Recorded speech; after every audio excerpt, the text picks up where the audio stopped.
बिस्मिल्लाहिर्रहमानिर्रहीम, अस्सलाम वालेकुम। मैं हूं आपका होस्ट चौधरी इरफान ज़हीर और आपको स्पोर्ट्स क्लब में वेलकम कहते हैं। शो का आगाज़ वीकली स्पोर्ट्स राउंड अप से करते हैं।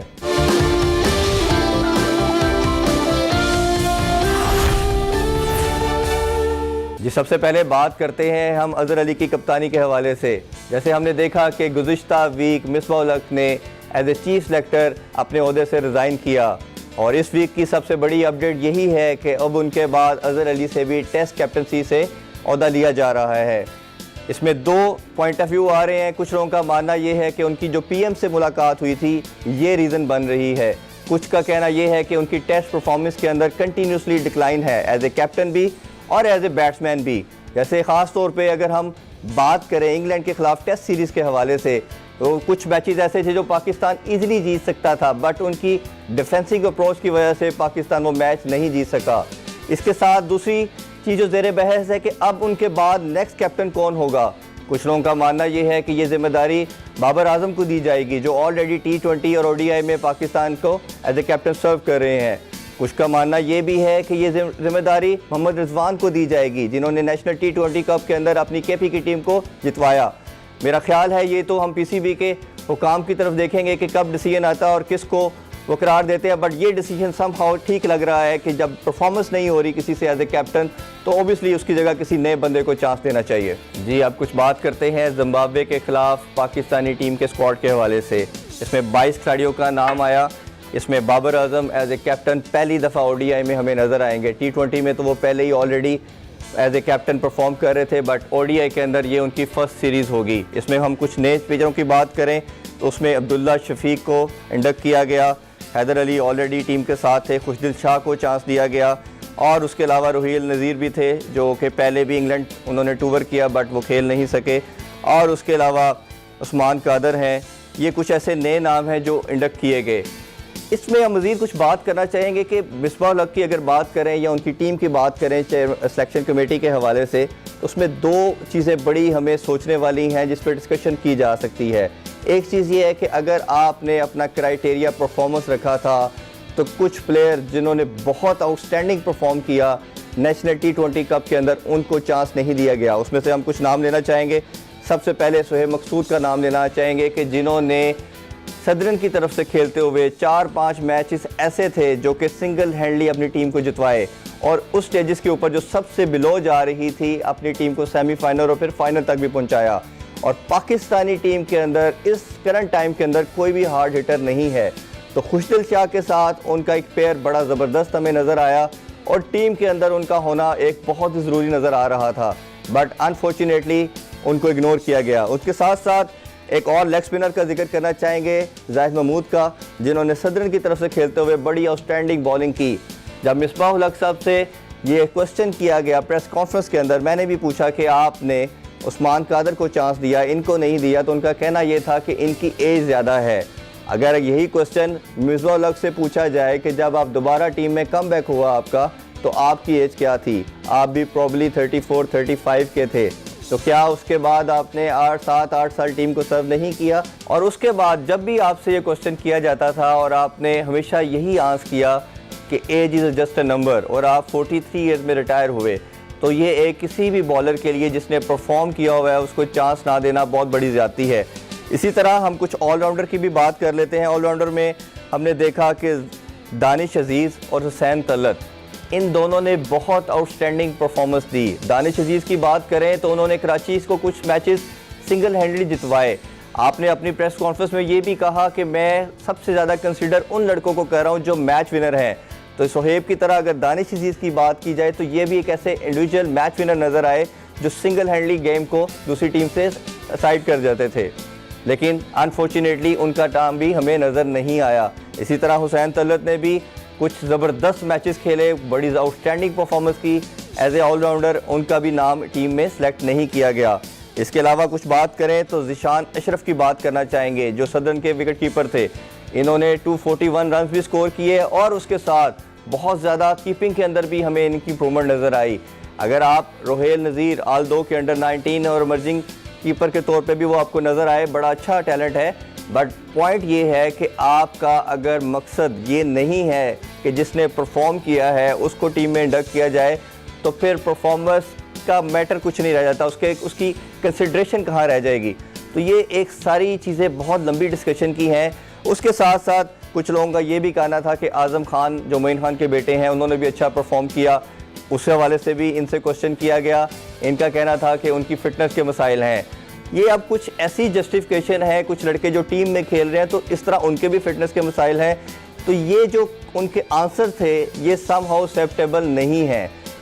मानने की चीज़ ये है कि अगर आप किसी लड़के को चांस दे रहे हैं तो आपके पास उसकी प्रॉपर रीजनिंग होनी चाहिए। पीसीबी की तरफ से भी कोई स्क्रूटनी का सिस्टम होना चाहिए कि आप इन चीज़ों को स्क्रूटनाइज करें, अकाउंटेबल करें चीफ सेलेक्टर को कि ये किन बेसिस के ऊपर सिलेक्शन हुई। तीसरी चीज़ ये है कि अगर आप इन लड़कों को चांस अपनी डोमेस्टिक सीरीज़ के अंदर नहीं देंगे, प्लस एक ऐसी टीम के अगेंस्ट नहीं देंगे जो अभी ओडीआई के अंदर बात हम करें तो 14 नंबर पे रैंकिंग में स्टैंड करती है जिम्बाब्वे की टीम, अगर आप उनको कॉन्फिडेंस इन टीमों के खिलाफ नहीं देंगे तो ये लड़कों को कब अपॉर्चुनिटी मिलेगी, ये कब इंटरनेशनल स्टैंडर्ड के ऊपर आके अपने आप को शोकेस करेंगे। तो ये बहुत ज़्यादा क्वेश्चन मार्क हैं, इन पे बड़ी चीज़ें डिस्कस भी होनी चाहिए और हम कोशिश करेंगे कि अपने नेक्स्ट प्रोग्राम के अंदर पीसीबी हुकाम चेयरमैन की तरफ से या सीईओ की तरफ से इन सारी चीज़ों के ऊपर हम डिस्कशन करें। जी, अब कुछ बात कर लेते हैं डोमेस्टिक T20 कप के हवाले से। जैसे हमने देखा कि शानदार टूर्नामेंट 33 मैचेस इसमें हुए, 30 मैचेस ग्रुप स्टेजेस के ऊपर हुए और सेमीफाइनल और फाइनल का इनेकाद किया गया। सेमीफाइनल तक जो नॉर्दर्न की टीम थी वो नंबर 1 थी, उन्होंने बहुत ज़बरदस्त परफॉर्म किया, बट अनफॉर्चुनेटली सेमीफाइनल में वो नहीं जीत सके।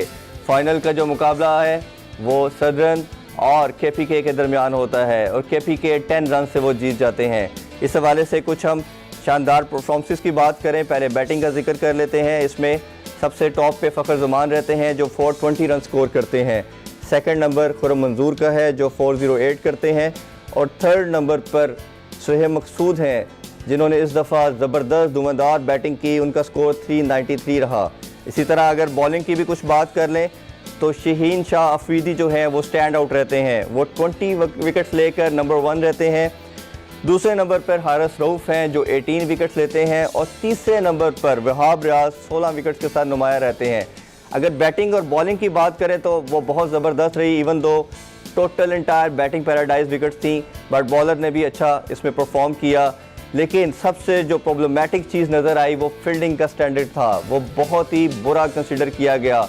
कुछ प्लेयर ने इसकी जस्टिफिकेशन ये दी कि कोविड की वजह से वो अपने आप को प्रिपेयर नहीं कर सके, बट इंटरनेशनल स्टैंडर्ड के अकॉर्डिंगली अगर देखा जाए तो किसी तरह भी ये एक्सेप्टेबल नहीं है और पीसीबी को सबसे ज़्यादा इसी पे काम करने की ज़रूरत है, क्योंकि कोई भी मैच, कोई भी गेम आप फील्डिंग के बगैर जीत नहीं सकते। जी नाज़रीन, आपने वीकली स्पोर्ट्स राउंड अप देखा। अब बढ़ते हैं अपने नेक्स्ट सेगमेंट गेस्ट कॉर्नर की जानिब।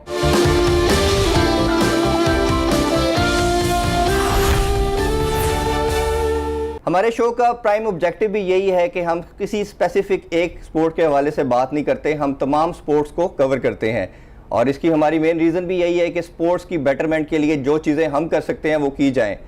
आज इसीलिए हमने डिसाइड किया है कि हम बात करेंगे हॉकी के ऊपर। हॉकी हमारा नेशनल स्पोर्ट्स है और ऑल वी नो कि हमने 3 डेकेड तक इस पर बहुत ज़्यादा राज किया, बट अनफॉर्चुनेटली लास्ट 1 डेकेड से हम कंटिन्यूसली डिक्लाइन की तरफ आ रहे हैं और इसी चीज़ को कंसिडर करते हुए आज हमने अपने प्रोग्राम में स्पेशल इनवाइट भी किया है पाकिस्तानी वाइस कैप्टन असफर यकूब साहब को। Sir, thank you very much, आपने शो में हमारे टाइम दिया, बहुत शुक्रिया। बहुत शुक्रिया, आपने इनवाइट किया। जी, इट्स रियली ऑनर कि आप आए। हम बड़ी लंबी डिस्कशन करेंगे आज आपके साथ, लेकिन स्टार्ट आपकी पहले जानना चाहेंगे अर्ली डेज़ के हवाले से, हॉकी कैसे स्टार्ट की और सबसे मज़ेदार चीज़ आपके बारे में पता चली कि आपके नाना, आपके चचा, आपके वालिद साहब, आपका छोटा भाई, पूरी फैमिली हॉकी खेलती है। काइंडली सबसे पहले ये बताइए कि कैसे जर्नी स्टार्ट हुआ। जी, जर्नी तो है हमारे घर से ही स्टार्ट होता है हॉकी का, तो हर बच्चे का। हम लोग घर में खिलौनों से नहीं हॉकी से खेलते थे, क्योंकि एक घर से तमाम लोगों ने जब ग्राउंड की तरफ जाना तो बच्चे ने खुद ही माइल होना उस स्पोर्ट्स की तरफ। जी। तो आहिस्ता आहिस्ता स्कूल लेवल पे खेला, फिर कॉलेज लेवल पे, फिर अल्लाह का शुक्र है कि मैं अपनी फैमिली का 7वां प्लेयर हूँ जिसने पाकिस्तान को रिप्रेजेंट किया। उसमें मेरे नाना ओलंपियन गोल्ड मेडलिस्ट हैं और मेरे बाबा पाकिस्तान को रिप्रेजेंट किया, मेरे 2 चाचुओं ने रिप्रेजेंट किया, मेरे 2 मामूओं ने रिप्रेजेंट किया और अब मैं खुद करंटली पाकिस्तान नेशनल टीम में खेल रहा हूँ और मेरा भाई और मेरा कज़न पाकिस्तान जूनियर टीम को रिप्रेजेंट कर रहे हैं। ये हमारी फैमिली के लिए बहुत ऑनर की बात है कि हमारी जो ये थर्ड जनरेशन है ये पाकिस्तान हॉकी को सर्व कर रही है। और मैं अगर शायद गलत नहीं हूँ तो शायद आपकी दूसरी फैमिली है हॉकी फ्रेटर्निटी की बात करें, हनीफ साहब की फैमिली मानी जाती है कि वो पूरी थर्ड जनरेशन हॉकी खेल रही है और सब दूसरे नंबर पे शायद आपकी फैमिली पाकिस्तान में ऐसा है कि एक हमारी फैमिली पाकिस्तान हॉकी को अभी तक सर्व कर रही है। मीन के हमारे तमाम जो बच्चे हैं वो भी हॉकी खेलते हैं और ऐसे ही हनीफ खान साहब की फैमिली कराची में वो उनके भी फैमिली का हर बच्चा जो है वो हॉकी खेलता है। जी बिल्कुल। अच्छा, मैं अब थोड़ा बाकायदा डिस्कशन का आगाज़ करते हैं। आपका डेब्यू किया 2015 में, उससे पहले आप जूनियर में थे। इतनी जल्दी टीम में इंडक्शन हो जाना और पाकिस्तानी टीम का स्क्वाड का पार्ट बनना, वो कैसा लगा आपको सारा? जी सबसे पहले उसमें सबसे जो मेन जो था वो हमारा ये था कि हम डिपार्टमेंट्स में खेलते थे। ठीक है। डिपार्टमेंट से हमें अपने सीनियर प्लेयर्स को देखने का मौका मिला, उनके साथ खेलने का मौका मिला, बहुत कुछ सीखा हमने। जब आप हमारी टीम हर इवेंट का तकरीबन फाइनल खेलती थी, तो जब फाइनल मैच होता है तब तमाम जो है वो सेलेक्टर्स वगैरह वो आते हैं, तो वहाँ से कैंप्स में हमें बुलाते हैं। कैंप्स में फिर जिसने फिर ज़्यादा अच्छा परफॉर्म करता है और जो ज़्यादा मेहनत करता है फिर उसको टीम में। तो क्या अपनी परफॉर्मेंस का बताइए ना कि जूनियर में क्या आपकी एक्स्ट्रा ऑर्डिनरी परफॉर्मेंस रही जो टीम के अंदर आपकी इंडक्शन का? जी मैं 3 इयर्स कंटिन्यूसली मैं जूनियर टीम का हिस्सा रहा हूँ और कोई भी जो इवेंट है जूनियर टीम की तरफ से मेरा मिस नहीं है। अच्छा। तो यही वजह थी कि हमारे जूनियर और सीनियर्स के आपस में मैचेस भी होते थे। अच्छा, ग्रेट। तो उसमें भी जो सीनियर टीम के जो थे प्लेयर्स, उनमें और हमारा अच्छा कॉम्बिनेशन बन गया था। तो फिर हमें सीनियर टीम के लिए भी उन्होंने कैंप में बुलाया और हमें टीम में लिया। अच्छा, ग्रेट। अच्छा, सब पूरी नेशन ये जानना चाहती है कि क्रिकेट के बाद हॉकी एक ऐसी गेम थी जिसके अंदर पाकिस्तानी पूरी अवाम का, आप कह लें कि एक ड्राइविंग फोर्स के तौर पे एक शामिल थी, पैशन था। और एज वी नो कि हमारा नेशनल ये स्पोर्ट्स भी है। 4 दफ़ा के हम वर्ल्ड चैम्पियन हैं, अभी भी दुनिया में सबसे ज़्यादा टाइटल जीतने वाली हमारी टीम है। 3 दफ़ा ओलंपिक चैम्पियन है, एशियन गेम हम 8 दफ़ा जीत चुके हैं और चैम्पियन ट्रॉफी भी 3 दफ़ा जीत चुके हैं। तो क्या आपको रीज़न लगती है कि 4 डेकेड तक 70 से ये पाकिस्तान का जर्नी शुरू होता है जीतने का सिलसिलाकार? पहला वर्ल्ड कप भी हम जीते और 2010 तक हम एशियन गेम भी जीते, उसके बाद कंटिन्यूसली डिक्लाइन आना शुरू हुआ। क्या ऐसे मेजर फैक्टर्स आपको लगते हैं as a being a player कि जो ये डिक्लाइन की रीज़न बनी? डिक्लाइन की मेन रीज़न जो है वो है कि स्कूल, कॉलेजेस और यूनिवर्सिटीज़ में हॉकी ख़त्म हो गई, तकरीबन ख़त्म हो गई। और जो डिपार्टमेंट्स हैं वो बहुत कम डिपार्टमेंट्स हैं जो हॉकी की टीम बनाते हैं और प्लेयर्स को सपोर्ट करते हैं। ठीक है। गवर्नमेंट को चाहिए कि हॉकी का जो खेल है इसे कंपलसरी किया जाए हर शोबे में, हर डिपार्टमेंट में, हर स्कूल, हर कॉलेज में, क्योंकि ये नेशनल गेम है। इसने पाकिस्तान का नाम पूरी दुनिया में रोशन किया है। आज भी हमारा, जैसे कि आपने बताया कि 4 वर्ल्ड कप्स के साथ हम नंबर वन है और पाकिस्तान प्लेयर्स की जो स्किल्स हैं वो आज भी दुनिया में मानी जाती हैं। बहुत से बड़े बड़े प्लेयर, बड़े बड़े नाम पाकिस्तान ने प्रोड्यूस किए। बिल्कुल ऐसे ही। उसकी मेन वजह यही थी कि जॉब्स बहुत थी और प्लेयर्स को फाइनेंशियली कोई कमी नहीं होती थी। बिल्कुल ठीक। और अब बहुत गिने चुने डिपार्टमेंट्स हैं जो प्लेयर्स को, नए प्लेयर्स को लेते हैं और उनको सैलरीज देते हैं। नहीं, उसमें एक तो जो आपने स्कूल क्रिकेट से हम बात का सिलसिलाकार शुरू करते हैं कि एक तो रीज़न बड़ी ऑब्वियस नज़र आती है कि पहले स्कूल क्रिकेट इसलिए होती थी कि गवर्नमेंट स्कूल होते थे, ग्राउंड्स होती थी। अब स्कूल वो कर्टेल करके एक छोटी सी कोठी के अंदर आ गए हैं। जितना भी प्राइवेट स्कूल्स की हम पर्टिकुलरली बात करें जी। तो वो जब ग्राउंड ही नहीं होगी तो बच्चा कैसे कोई भी गेम खेलेगा। जहाँ तक दूसरी तरफ आ जाए गवर्नमेंट लेवल के ऊपर, तो मुझे पता चला, दैट वाज शॉकिंग, कि कोई प्लेयर्स को सेंट्रल कॉन्ट्रैक्ट नहीं दिया जाता हॉकी के अंदर as compare as we know के क्रिकेट के अंदर दिया जाता है। तो उसके अंदर कोई आपकी फेडरेशन के अंदर किसी ने हेलमेट फेयर में बात नहीं किसी ने की कि इसके लिए कोशिश कभी नहीं की? और आई रिमेंबर कि कासिम ज़िया साहब ने तो इस पर काम किया था, समहाउ कुछ अमाउंट दी जाती थी as a central contract player, तो वो क्या हुआ बाद में? जी, वो फंड्स का जो होता है, हमें गवर्नमेंट की तरफ से फंड्स जो हैं वो बहुत कम मिलते हैं, जिसकी वजह से हमारे जो टूर्स हैं वो ही पूरे हो जाएं और कैंप के जो पूरे हो जाएं वो ही बहुत होते हैं। लेकिन अगर सेंट्रल कॉन्ट्रैक्ट देंगे तो फिर हमारे टूर्स और कैंप्स में काफ़ी प्रॉब्लम्स आ जाएंगी, क्योंकि हॉकी के पास ऐसे स्पॉन्सर्स नहीं है जो कि क्रिकेट के पास है। बिल्कुल ऐसे ही। और जो क्रिकेटर्स हैं उनको तो हर चीज़ के ही तकरीबन जो है वो पैसे मिलते हैं। जी ऐसे ही है। और बैट के, शूज़ के, हर तो चीज़ सारे के। ब्रांड्स उनको जी, सपोर्ट brands। करते हैं और स्पॉन्सरशिप बहुत ज़्यादा है। जी ऐसे ही। चलें उसको भी हम अलहदा बात करते हैं। पॉइंट ये है कि आप इसके वाले से बताइए कि अभी जैसे लास्ट प्लेयर, अगर इफ़ आई रिमेंबर कि सुहेल अब्बास के बाद किसी प्लेयर का भी कोई हॉकी के अंदर नाम नहीं सुनने को मिला। हमने अनफॉर्चुनेटली 2014 का जो वर्ल्ड कप था, पाकिस्तान वो क्वालिफाई भी नहीं कर सका। 18 का हम वर्ल्ड कप खेलते हैं और उसमें हमने देखा कि हम 12वें नंबर पे उसमें क्लोज करते हैं इस टूर्नामेंट को। तो ये क्या रीज़न आपको एज ए प्लेयर लगती हैं कि क्या स्किल लेवल कम हो गया है, टैलेंट नहीं आ रहा, या ये सारी चीज़ों का जो मोटिवेशन था वो पैसा ही था? क्योंकि प्लेयर तो जब एक टीम के अंदर आ गया, एक समहाउ आपको पूरा एक सिस्टम मिल गया, तो वो मोटिवेशन तो प्लेयर ने जाके परफॉर्म करनी है ना। क्या वो 24 घंटे यही चीज़ मोटिवेशन रहती है कि पैसे नहीं आ रहे और हम परफॉर्म नहीं कर पाएंगे? नहीं, ऐसी बात नहीं है। पाकिस्तान जो प्लेयर है हॉकी का वो पैसों के लिए नहीं ज़्यादा खेलता, क्योंकि जैसे कि आपको मैंने बताया कि हमें ना कोई सेंट्रल कॉन्ट्रैक्ट मिलता है, ना ही कोई और हमें स्पॉन्सर्स के पैसे मिलते हैं। तो पाकिस्तान हॉकी टीम फिर भी खेल रही है। ऐसी बात नहीं है कि पाकिस्तान प्लेयर्स जो हैं वो पैसों के लिए खेलते हैं, लेकिन आजकल के दौर में पैसा एक ज़रूरत है हर चीज़ के लिए, हर बंदे के लिए, हर शख्स के लिए ज़रूरत है। जो अगर पैसा नहीं उसके पास होगा तो वो अच्छा कैसे परफॉर्म करेगा? उसने अपने घर भी देखना है और उसका जो माइंड फ्रेश ही नहीं होगा तो वो कैसे जो अच्छा परफॉर्म करेगा? तो अभी ये जो डिपार्टमेंट्स हैं वो आपके ख्याल में कितने प्लेयर्स को टेक केयर कर रहे हैं? जैसे हमने अभी रिसेंटली क्रिकेट का भी आपको मालूम होगा कि ख़त्म हो चुकी है डिपार्टमेंट, क्रिकेट से बिल्कुल साइडलाइन कर दिया गया है। उससे कम अप्रॉक्सीमेटली 600-700 लड़का बेरोजगार हुआ है। तो हॉकी को कितना टेक केयर कर रहा है? कि ऑल टुगेदर जितने भी हॉकी प्लेयर्स हैं उनको डिपार्टमेंट लेते हैं या बड़े लिमिटेड लड़कों को लिया जाता है? जी, हॉकी प्लेयर्स के पास जो डिपार्टमेंट्स हैं वो हॉकी की टीम चल रहे हैं, लेकिन हमारे हॉकी के डिपार्टमेंट्स हैं ही बहुत कम। अच्छा।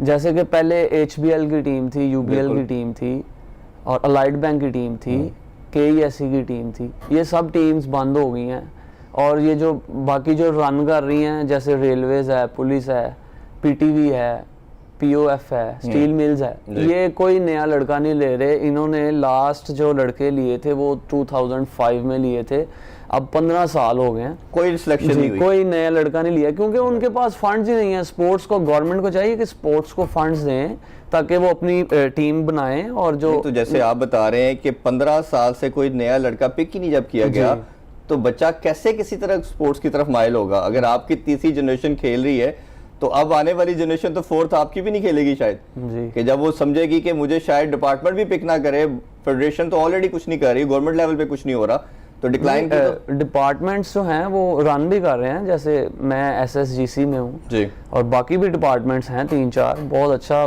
पैकेज दे रहे हैं और बहुत सपोर्ट कर रहे हैं अपने प्लेयर्स को।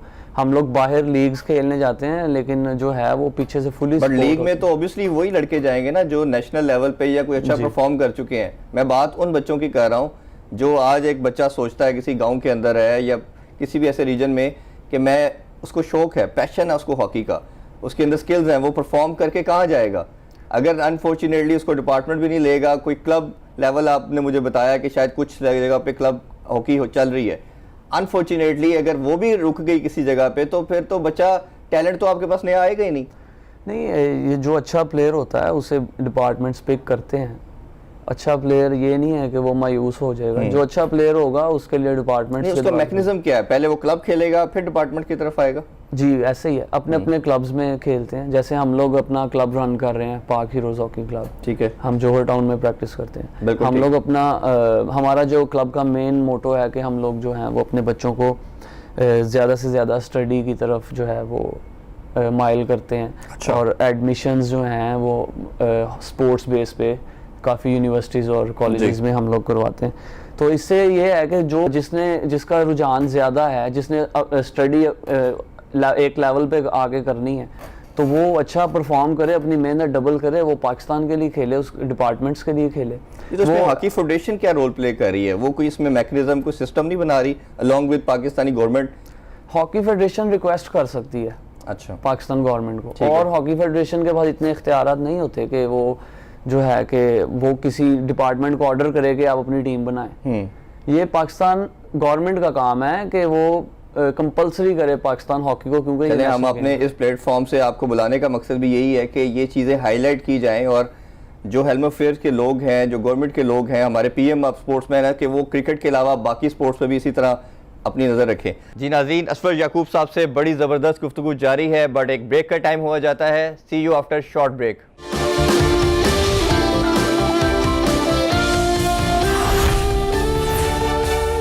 मैं एक देख रहा था, लास्ट वर्ल्ड कप को मैंने पूरा फॉलो किया, 2018 की हम बात कर रहे हैं। उसमें हमने देखा कि बेल्जियम जीता।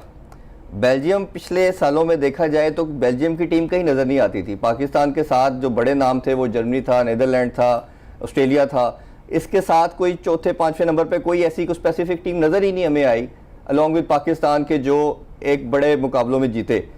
बेल्जियम 2-3 साल में राइज़ करती है। और अगर मैं स्पेसिफिकली वर्ल्ड कप की बात करूँ, जो मैंने उनकी चीज़ देखी कि उन्होंने मैन टू मैन मार्किंग की।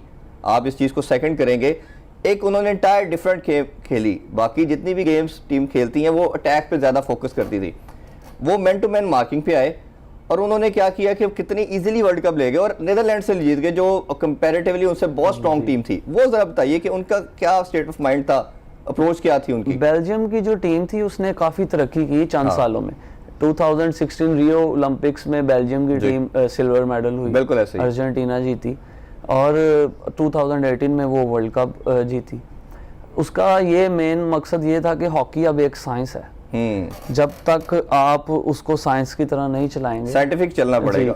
अब वो बेल्जियम हर 5 मिनट बाद अपना जो है वो स्ट्रक्चर चेंज करता था। बिल्कुल ऐसे ही। हर 5 मिनट बाद वो नए स्ट्रक्चर के साथ आता था। उनका जो मेन स्ट्रक्चर था वो था जोनल मार्किंग। अच्छा। जो जब रोलैंड ऑल्टमैन्स पाकिस्तान के कोच आए थे 2018 में, हम लोग भी उसमें जोनल मार्किंग में खेलते थे। काफ़ी जो है इम्प्रूवमेंट आई थी गेम में। और ये था कि अगर हम हारे भी हैं ना किसी टीम के साथ, किसी टीम से हारे भी हैं, तो वो काफ़ी कम मार्जिन से हारे, क्योंकि हमारा जो स्ट्रक्चर था वो बहुत स्ट्रॉन्ग हो गया था। सारी अब जो हॉकी की कहानी है वो स्ट्रक्चर पे और फिटनेस पे है। बिल्कुल ठीक बात। और स्किल्स जो हैं वो एक लिमिटेड जगह पे काम आती हैं। और नहीं तो इसमें जैसे यूरोपियन ने हमारे सिस्टम को ब्रेक किया और अपना ये मेथडोलॉजी लेके आए, साइंटिफिक उसको किया हॉकी को, तो क्या अडॉप्ट करना ज़्यादा मुश्किल है? क्योंकि इसी के साथ मेरा सेकंड क्वेश्चन भी मैं यही करना चाह रहा हूँ कि जैसे हमने देखा कि उन्होंने मैन टू मैन मार्किंग करके ये साइंटिफिक तरीके से बाकी तमाम टीम्स को बीट कर दिया।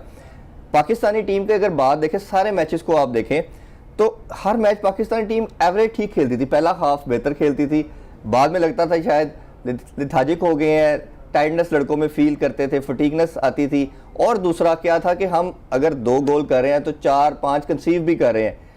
और मैंने एक शुरू से पाकिस्तान की हिस्ट्री देखी है कि पाकिस्तान ने हमेशा अटैकिंग हॉकी खेली है, डिफेंसिव हॉकी हमने कभी नहीं खेली। लेकिन हमें डिफेंसिव प्लेयर भी बड़े कम नज़र आते हैं। ख्वाजा जुनैद, दानिश कलीम, 2-4 नाम ही नज़र आएंगे कभी। जैसे अगर हम सेंटर फॉरवर्ड की बात करें या अटैकिंग प्लेयर की बात करें तो समीउल्लाह, करीमुल्लाह, शनाज शेख, शबाज सीनियर, बड़े नाम आपको मिल जाएंगे, और हसन सरदार, एक बड़ी लंबी लिस्ट है। तो ये डिफेंस के ऊपर क्या टीम ने काम नहीं किया? पर्टिकुलरली मैं 2018 के वर्ल्ड कप की बात कर रहा हूँ। डिफेंडर भी बहुत बड़े बड़े नाम हुए हैं। डिफेंडर्स का नाम इसलिए ज़्यादा नहीं गूंजता कि वो गोल स्कोरर नहीं होते हैं। हाँ। और जो जो फॉरवर्ड्स होते हैं वो गोल स्कोरिंग पावर उनके पास ज़्यादा होती है और इसलिए वो उनका नाम भी ज़्यादा होता है। डिफेंडर्स के लिए भी बहुत सी ट्रेनिंग्स जो हैं, ये भी रिसेंट जो हमारा कैंप लगा था और जब ये लॉकडाउन में हमें जो इंस्ट्रक्शंस आती थी ख्वाजा जुनैद साहब की तरफ से, जो हमारे चीफ कोच हैं, बहुत वर्क किया उन्होंने अपने हमारी डिफेंडिंग स्किल्स में। और हमें बाकायदा एक स्केजुअल दिया हुआ था फिटनेस का, और जो हम घर में स्किल्स इम्प्रूव कर सकते हैं। और पाकिस्तान हॉकी फेडरेशन उसको मॉनिटर कर रही थी। बहुत सा उससे फ़ायदा हुआ है। जो मेरी वीकनेसेस थी वो मैंने लॉकडाउन में कवर की हैं बहुत हद तक। मेरा अगर बॉल स्टॉपेज कहीं पे पुअर होता था तो मैं उस पे बॉल स्टॉपेज के लिए मैंने काफ़ी मेहनत की है। उसके बाद अपनी स्किल्स को मैंने इम्प्रूव करने की कोशिश की है। बीइंग अ प्लेयर, आपको क्या लगता है कि वो इतने सक्सेसफुल इस मेथोडोलॉजी में हैं, हम क्यों कहाँ लैग कर रहे हैं? ये आपको कैसे, आप एज ए प्लेयर कहाँ इसको जज करते हैं? ये कोच का जो होता है ना, कोच ने बताना होता है प्लेयर को। हमारे जो कोच हैं पाकिस्तान में तकरीबन, ये ख्वाजा जुनैद साहब भी FIH के जो हैं वो अच्छे कोच हैं, FIH में इनकी रैंकिंग जी पहले भी रह चुकी है, जी बिल्कुल उसके कोच हैं, वो हमें भी वही बातें बताते हैं, और जो गोरा कोच है वो गोरों को वही बात बताता है। हमें चाहिए कि हम जो है पाकिस्तानी जो कौम है वो थोड़ा अडॉप्ट लेट करती है, तो इस वजह से थोड़ी ये तो प्रॉब्लम प्लेयर का कसूर हो गया ना। प्लेयर्स के। अच्छा, इसमें एक हमने ये देखा, कुछ मेरे हॉकी प्लेयर से भी पहले पास में बात हुई, उन्होंने कहा कि पाकिस्तान और इंडिया भी समहाउ बड़ा लीड करता था, और ये यूरोपियन जितने भी ये कंट्रीज़ हैं ये उनके पास भी नहीं आते थे।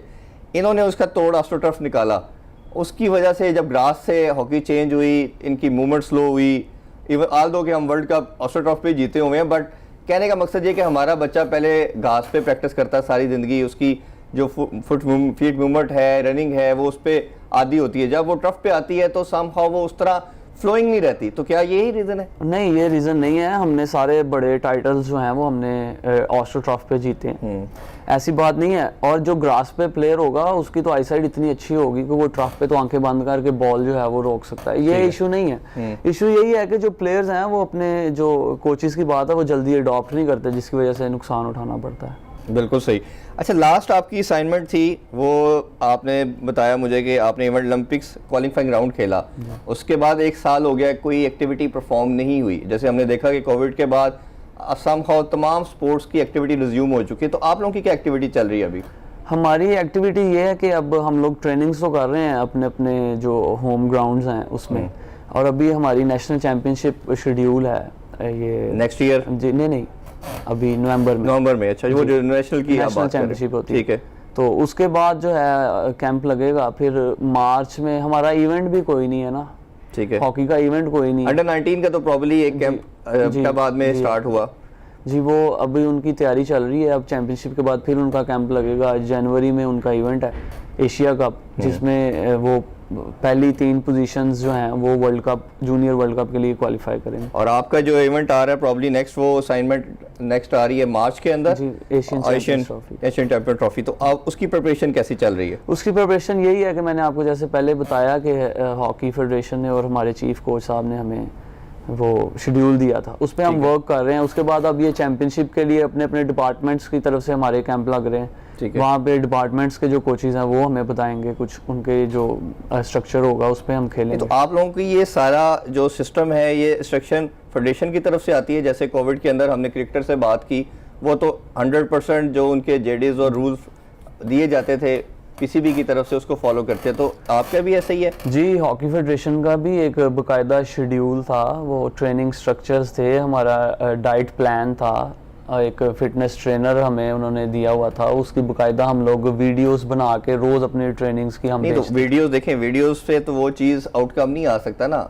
पॉइंट इज के ये सिस्टम ऐसा होना चाहिए था कि जो आपकी टीम के 15-16 लोग जो हैं, जो टीम का परमानेंट पार्ट थे पहले लास्ट ईयर थे, या जिनको समझती है फेडरेशन के ये अगले 18-20 लड़के हमें सर्व करेंगे, तो आपके ख्याल में ये ज़्यादा बेहतर नहीं होता कि वो उनको फेडरेशन एक स्पेसिफिक जगह पे, चाहे लाहौर में बुलाए, कराची में बुलाए, उधर रखे और उनको साथ डेली बेसिस के अंदर जो कोचेज हैं उनके साथ काम करवाए? जी, ऐसा पूरी दुनिया में लॉकडाउन था, ये ऐसा पॉसिबल ही नहीं था। अच्छा, जो वो कर सकते थे उन्होंने हमारे लिए किया। हमें कोरोना फंड में से हमें उन्होंने जो है पैसे भी हमें पाकिस्तान हॉकी फेडरेशन ने दिए, ठीक है, ये बड़ी खुशाइन बात है। और जिसकी वजह से उनको देखें प्लेयर्स का ख्याल है कि हम कहीं खेलने नहीं जा रहे, तो उन्होंने जो फंड्स हैं वो हमारे लिए रिलीज़ किए। चलें, ये तो बड़ी अच्छी बात है। इसी वाले से मैं मैनेजमेंट के पार्ट पे भी ये बात करना चाह रहा था कि शहबाज सीनियर साहब जब आए कसम ज़िया के बाद, तो हमें लगा कि ये एक ऐसा बंदा जो खुद प्लेयर रह चुका है और इसको जितनी गेम अवेयरनेस है और ये बड़ा अच्छा सर्व करेंगे।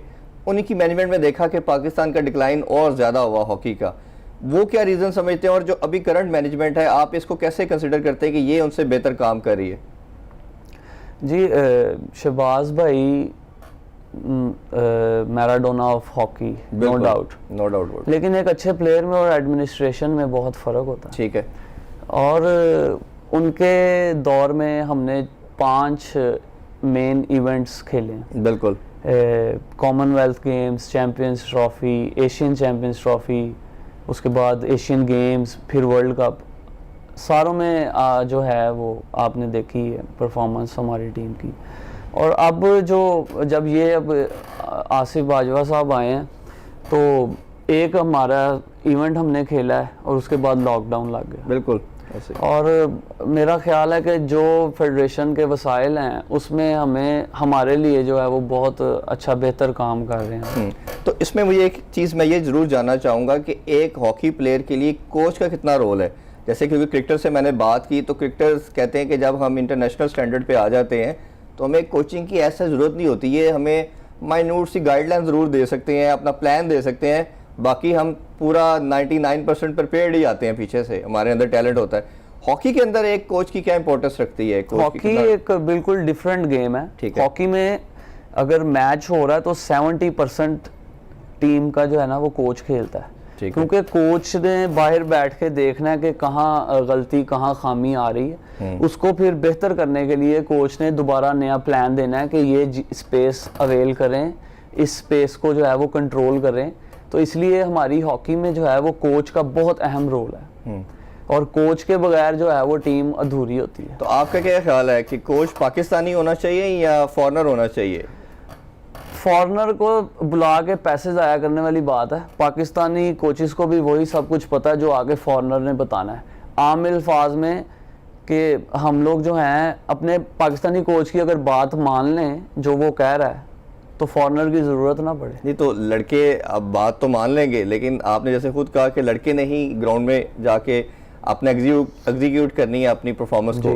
द पॉइंट इज कि अब जैसे साइंटिफिक हॉकी हो चुकी है, आपने खुद इस चीज़ को माना, अब हमारे जो प्लेयर्स हैं वो दूसरी तरह की हॉकी खेलते थे, जितने भी हमने बड़े नाम अभी लिए वो इस तरह की करंट हॉकी से मेरा ख्याल है थोड़ा लैक करते हैं। तो वो फिर आपको कैसे ये हॉकी सिखा सकते हैं? नहीं, आपके सामने मैंने आपको जैसे बताया कि अभी